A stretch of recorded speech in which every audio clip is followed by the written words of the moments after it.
It's the third annual AYA Retreat here at USC Norris Cancer Center. We're people who you don't typically expect to have cancer. I get a lot of people that come up to me and they're like, oh, you're 26 and you have cancer? You look fine. Oh, you're so young. Why do you have cancer? And it's very annoying. Ultimately, people look at me with the eye of the sympathy. But cancer patient, we don't need a sympathy, we need an empathy. It's such a unique time of life where they just started developing their relationship with friends, their romantic relationship, finding their identity. This is building a community, bringing young adults together with peers to develop relationships for support. I am a recent survivor of kidney cancer. I get diagnosed with lung cancer about 3 years ago. I am an AYA survivor of melanoma.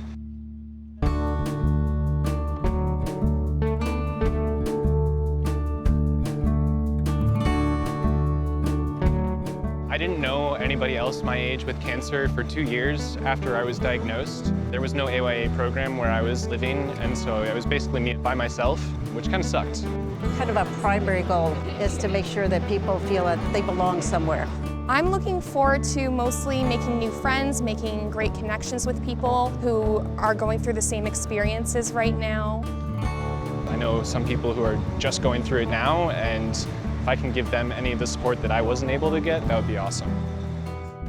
My name is Chad Edwards. I'm the program director at Camp Ronald McDonald for Good Times, and this weekend we're welcoming the USC AYA group. The bus just got here, so we're going to get everybody fed, and then bring them into the room next door, play a few icebreaker games so we can get the weekend rolling. And first of all, I want to welcome everyone.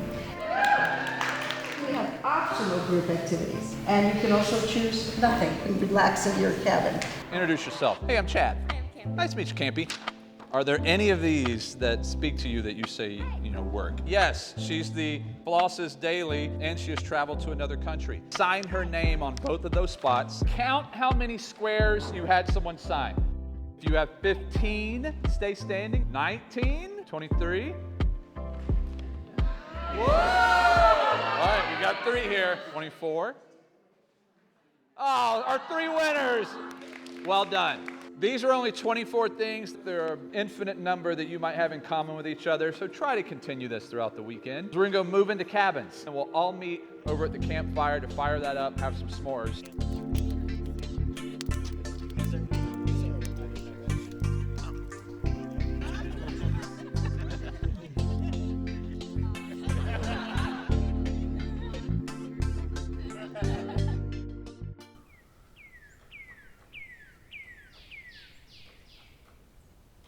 Hi everybody, thank you so much for spending some time with us this morning. So my name is Nicole. I am a young survivor, and I'm actually the sibling of a survivor. As somebody who was really young when they were diagnosed, there was this emphasis on treatment and this emphasis on being done with your treatment, but then I felt so alone, and I felt like I hadn't really been given the space to explore the fallout that comes from cancer. And this is my mom, Christine. I have been a cancer researcher for the last 20 years. Last year I had this book published.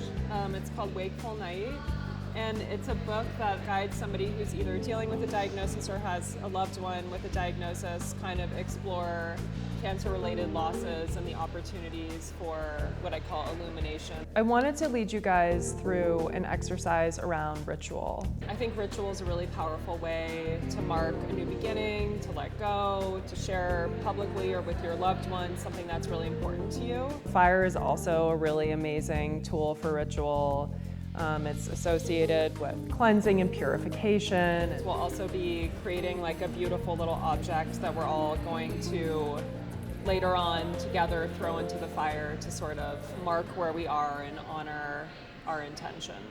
Use this time this morning to try to connect with a new person.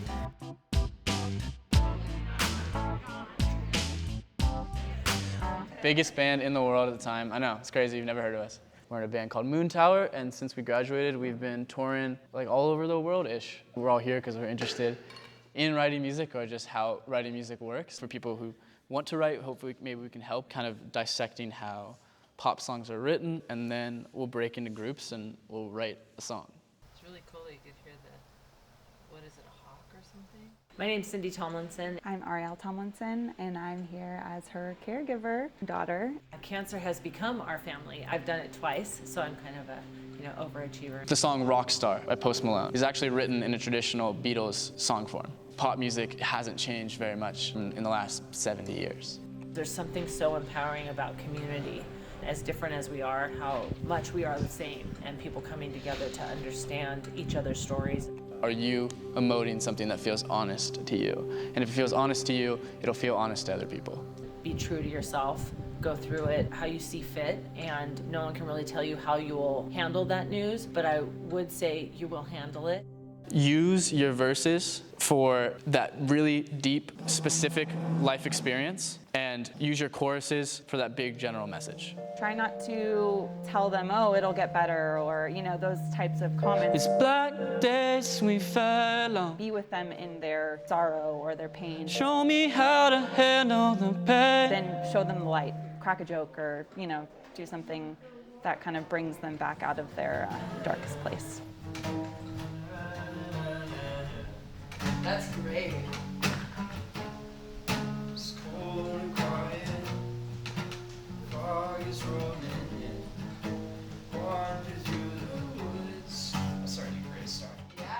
The thing I would tell the younger me is talk about it, that it's not a stigma, it's actually a badge of honor. You're a chosen one, and I think once I realized that my life had been chosen to be empowered by this disease, it was a different way of handling it.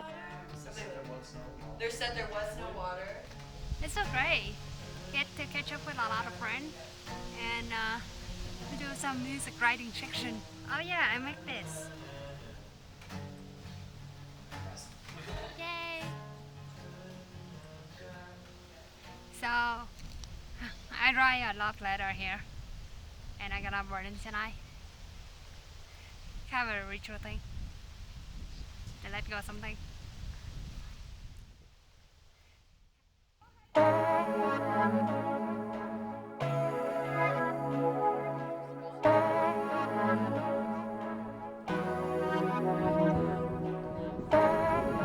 Right now we're out at our climbing tower. It's a 50-foot alpine climbing tower where the folks this week can have the opportunity to step outside of their comfort zone, get harnessed up, and see about climbing as high as they would like to. And then when you're ready, I'm going to lower you to the ground. Okay? Ready to climb, Joe? Climb on. It's crazy out here, it's windy, but that's part of what makes it so awesome. There's a level of intimacy, experience, connection that you can have with somebody who understands, who's been through it, and it's really, really meaningful to me.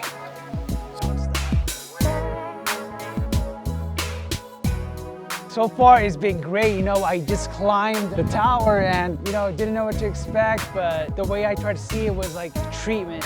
It's hard at first, you want to give up, but once you make it to the top, you get a whole new vision and a whole new light on everything.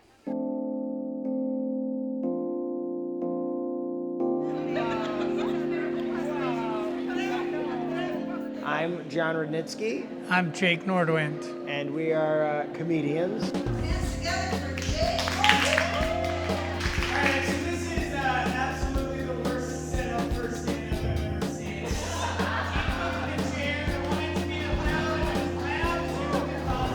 We go on the road everywhere. We do stand-up. We perform all over the country. Really performed everywhere. And I've been on TV a couple times. We've, well, you're talking about like local news. Yeah, put your hands together for John Rudnitsky. It's like, no, like shows and movies and stuff. Oh yeah, sure. But also local news. We've also been on the local news. For the hilarious Quincy I am Quincy Jones, the comedian. You're gonna hear some jokes. Some might be PG-13. Kids, cover your ears. Right now, there's like a bad relationship, but only one of us is still trying to make it work. It's nice to meet other young adults with cancer. I have cancer. I have peritoneal mesothelioma. I got diagnosed July 3rd, 2015. There is no cure for mine, so I do chemo every 3 weeks until it doesn't work anymore. Then I'm gonna go to Valencia, Spain, invest in a small paella shop in Sangria, and wither away. Are you guys ready for some music? Let's get more time!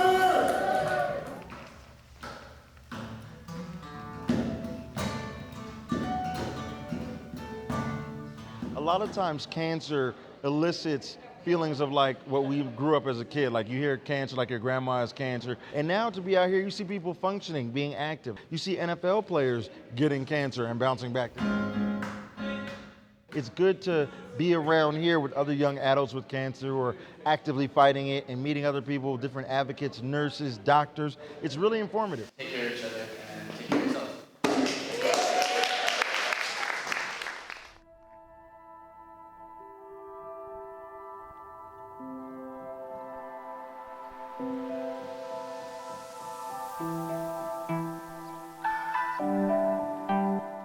It's early, it's before breakfast. My name is Siobhan, and I have brain cancer. This is my third time here, and every year it's more people, more young adults and their partners or caregivers. We have hiked to the waterless falls that actually have some water this year. The absolute best part, getting to meet others and spend some time outside of the hospitals, outside of the city. This is not a scene that's readily available to me. That being said, you can absolutely make your special place anywhere. Any person with cancer who is struggling or even just doing okay, just surviving, not quite living, there's a total possibility to just step outside of your house, try to get a deep breath of fresh air, try to do something that is kind to yourself. So how this is gonna work is 1 whistle means shoot when ready, 2 whistles, bows down, and 3 whistles are retrieving your arrows. My name is Gino In. I'm a medical oncologist. I work at the University of Southern California Norris Comprehensive Cancer Center. I'm just one of the physicians that comes here in the background in case of any major emergencies or anything. I'm here, but it's kind of a nice break for us too. Oh, nice. My name is Jacob Thomas. I'm a medical oncologist with USC. AYA patients that are diagnosed between 18 and 39 aren't thinking about getting cancer the way that people in their 60s, 70s, and 80s are. I think one thing we've all realized and learned a lot from is that it's really difficult to know what's the full spectrum of challenges that this particular population faces. They typically feel very isolated, feel like they're the only one experiencing like what they're going through. They may be dealing with raising a family, career changes. There's physical problems that we don't think about, the stresses of body image, fertility, emotional problems, knowing what to do with their finances. And it's just different because everybody has different coping mechanisms. The one thing we can always say is that we have to really engage these patients because at the end of the day, they tell us things which we never even expected to hear. And so it's important that we have that communication and that there's like a partnership. I think having a multidisciplinary team is critical. Sometimes it's good to engage their caregiver as well, whether it's their family, their friends, their significant others. Sometimes you learn other things which are going on and which are very important for their overall care as well. Yeah, I got a nibble. I heard they've been stealing a lot of cheese, but they're crafty ones today. It went perfectly, just like I said. People didn't know each other. At the end, they're together as one big group. With a lot of fun, with a lot of love. One word to describe this weekend. Family. Poignant. Connection. Perfect. Fun. Community. Magical. Refreshing. Awesome. Relaxing.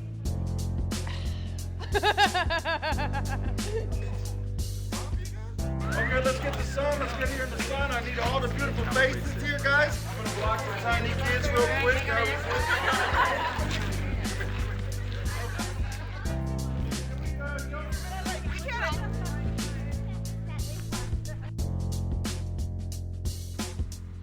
The weekend is over. I'm super, super happy to catch up with everyone. And I hope we're gonna keep this spirit and build a stronger AYA community from here on. I've been putting off meeting these young cancer survivors, and I think it's exactly what I needed. The unfair stigma with cancer is that we're going to just be feeble, weak people. But that is far from the truth. We are very strong people. We're survivors. We're people who fight, who keep on fighting. And we have a lot of things to fight for.